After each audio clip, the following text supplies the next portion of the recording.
You know that feeling when your whole future disappears in one sentence?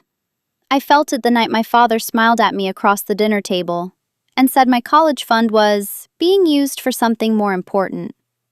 Something more important. I'm his daughter. Or at least, I thought I was. My name is Elena Carter. I'm 22 years old. And my father didn't just give away my tuition money. He gave it to the girl he's known for 3 years. But let me start where everything began. I was 8 years old when my mom died. Cancer doesn't knock. It kicks the door in and takes everything.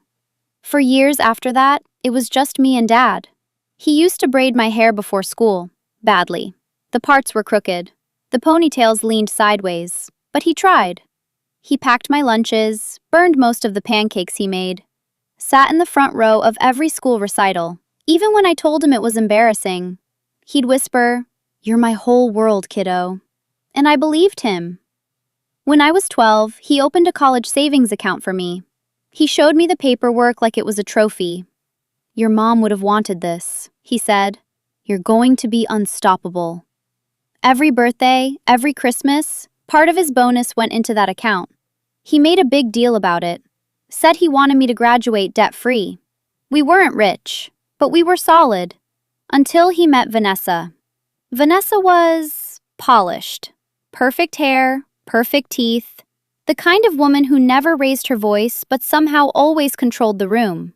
She had a daughter too, Madison, 17 when they met. Madison was everything I wasn't. Loud, flashy, always posting filtered selfies with captions about manifesting luxury. Within a year, they moved in. Within 2 years, Dad proposed. And within 3, I realized I wasn't the priority anymore. It started small. Missed dinners, canceled movie nights. "We'll do it next week, sweetheart." Next week never came. Vanessa slowly rearranged the house. Then the routines. Then my father. My photos with Mom moved from the living room to the hallway. Then from the hallway to the guest room.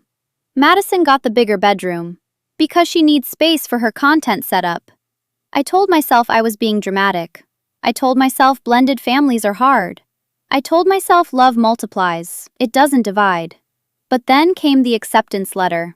I got into Stanford. Full admission. My dream. My mom's dream. I ran into the kitchen screaming, shaking, crying. Dad lifted me off the floor. "That's my girl," he yelled. Vanessa clapped politely. Madison rolled her eyes. That night I couldn't sleep. I kept imagining campus buildings, lecture halls, independence. The future felt bright. Until 2 weeks later, Dad asked me to sit down at the dining table, the same table where he used to help me with math homework. His hands were folded. Vanessa stood behind him. That's when I knew something was wrong. "Elena," he started, not meeting my eyes. "Madison got into NYU." I blinked. "Okay." "It's expensive," Vanessa added softly. I laughed nervously. "So is Stanford." Silence. Then Dad cleared his throat. "We've decided to combine resources." Combine. Resources. I didn't understand. He finally looked at me. "The college fund. We're going to use it for Madison's tuition." It took a second for my brain to catch up. "Use mine?" "We're a family now," Vanessa said smoothly. "It wouldn't be fair otherwise." Not fair. I stared at my father, waiting for him to say he was joking. Waiting for him to say, "Of course you're still covered." Waiting for him to remember the promises. Instead, he said, "You can take out loans. You're smart. You'll manage." Manage. Like I was some distant relative. Not the daughter he once called his whole world. I felt my chest tighten. "That account was for me," I whispered. "It's for the family," Vanessa corrected. I looked at Madison. She didn't look guilty. She looked satisfied. And that's when something inside me broke. Not loudly, not dramatically, just quietly. Like a glass cracking from the inside. I nodded slowly. "Okay," I said. Because arguing wouldn't work. Because begging wouldn't change him. Because I suddenly realized something very important. They thought I was powerless. They thought I'd cry. They thought I'd accept it. They thought wrong. That night, I logged into the account myself. The balance read $148,000. Years of birthdays, years of sacrifice, years of promises. Transferred, not yet spent, just moved. I stared at the screen for a long time, and then I opened a different folder, the one my mom left me, the one Dad forgot about. He forgot something critical that night. The college fund wasn't the only thing my mother prepared for my future, and he definitely forgot who he raised. If my father wanted to choose his new family over me, fine. But I wasn't going to leave empty-handed, and I wasn't going to let them rewrite the story. Not after everything my mother sacrificed. Not after everything I endured. Because if there's one thing Dad taught me before Vanessa arrived, it's how to survive. And survival? It can look a lot like revenge. The night Dad gave away my future, he thought the story ended there. It didn't, because what he didn't remember was that my mother never trusted him with money. Not completely. After she got sick, she started organizing everything. Documents, passwords, insurance policies. Quietly. She called it her just-in-case folder. When I turned 18, she gave it to me. "Only open this if you ever feel alone," she said. I didn't open it when she died. I didn't open it during Dad's wedding to Vanessa. But I opened it that night. Inside was a sealed envelope with my name in her handwriting, and a safety deposit key. My hands were shaking when I drove to the bank the next morning. Inside that deposit box was something my father never mentioned. A trust, created 6 months before she passed, managed by her older brother, my Uncle Robert. Dad wasn't the executor. He wasn't even listed as decision-maker. The trust was for me, only me. And it was activated the moment I enrolled in a university. Balance? $287,000. Separate from the college fund. Untouched. Protected. I sat in that quiet bank office and cried, not because of the money, but because my mother knew. She knew one day I might need protection. She knew love can change. She knew people can disappoint you. She just didn't know it would be him. I called Uncle Robert immediately. He was quiet for a long time after I explained everything. "He gave your college fund to who?" he asked. "To Madison." Silence. Then a low, controlled anger I'd never heard before. "He doesn't get to erase your mother's sacrifices." I agreed, but I didn't want to fight emotionally. I wanted to fight intelligently. So I asked one question. "Is there any legal issue with how he transferred the college fund?" Another pause. "Whose name was on the account?" "Both of ours." "And who contributed most of it?" "My dad." "Then legally, he can move it." That stung, because legally doesn't always mean morally, but Uncle Robert wasn't finished. "However," he added, "if that account was declared as designated educational savings under your name for tax purposes, transferring it to someone unrelated could trigger penalties." Penalties. That word sat nicely in my chest. Not revenge, consequences. And consequences are much cleaner. So I did something no one expected. I congratulated Madison. Publicly. On Instagram. "NYU is lucky to have you. So proud of my sister." I even commented with heart emojis. Vanessa responded with fake warmth. Dad replied with a thumbs up. They thought I'd accepted it. Meanwhile, I scheduled a meeting with a financial advisor, and another with a tax attorney. Quietly, calmly. Because here's what my father underestimated. He raised me to be meticulous, to read fine print, to never sign anything blindly. 2 weeks later, the bomb dropped. Apparently, the transfer of my college fund into Madison's tuition account triggered a federal tax reclassification. It wasn't just a simple family resource shift. It counted as an early redistribution from an education-specific savings vehicle, which meant penalties, back taxes, and interest. A lot of it. Dad found out when he got the letter. I'll never forget the sound of his voice when he called me. "Elena, did you talk to someone about the account?" His tone wasn't angry. It was scared. "I talked to a financial advisor. I said evenly. Why? Because it was my name on it too. Silence. Then, we're facing a $32,000 penalty. I let that settle. Vanessa's voice echoed faintly in the background. This is because of her, I told you. Dad cut her off. Elena, you should have warned us. Warned. I almost laughed. You didn't warn me when you took it. More silence. Then he said something that surprised me. We didn't think it would matter this much to you. Didn't think it would matter. My education, my future, my mother's dream. Didn't matter. That was the moment I stopped hoping he'd understand. Instead, I said calmly, I'm still going to Stanford. His breath caught. How? I have options. Vanessa grabbed the phone. This is vindictive, she snapped. You're punishing your own family. No, I said quietly. I'm protecting myself.